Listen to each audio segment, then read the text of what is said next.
résonance ce qui était déjà là. Elle n'avait pas bougé depuis un long moment. Le corps semblait fixe, mais l'intérieur, lui, était en rotation lente, comme une planète en éveil. Et soudain, ce qu'elle avait perçu par fragments s'est aligné. Ce n'était plus une suite, c'était un seul mouvement. Elle revit le prologue, ce silence dense d'avant le monde, ce lieu où l'âme n'a pas de forme, mais déjà une mémoire.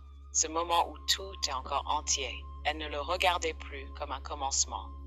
Elle le reconnaissait comme la graine, l'essence d'où tout le reste découle. Chaque chapitre était une spirale autour de ce noyau. Le chapitre 1, c'était la traversée des voiles. Elle comprenait maintenant que ces voiles n'étaient pas des obstacles. Ils étaient les filtres qui permettent à la lumière de prendre forme.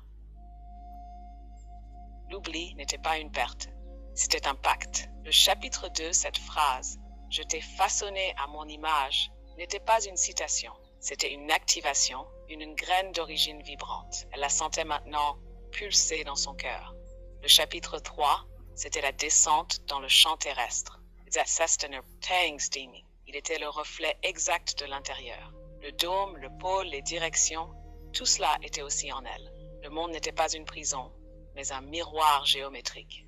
Le chapitre 4 révélait les symboles. Et maintenant elle comprenait. Le symbole n'est pas un dessin.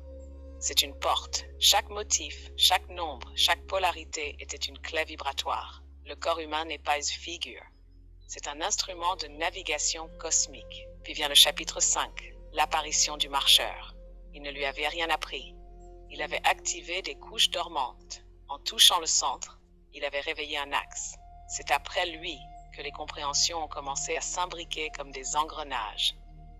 Le chapitre 6, la loi des trois. Là, elle avait vu Energiam. Les trois ne sont pas des couches empilées. Ils sont des partenaires d'un même champ. Et de leur accord naît le quatrième, le soi. Et le chapitre 7, celui-ci les rassemble tous. Elle a vu le corps de l'intérieur comme une galaxie consciente.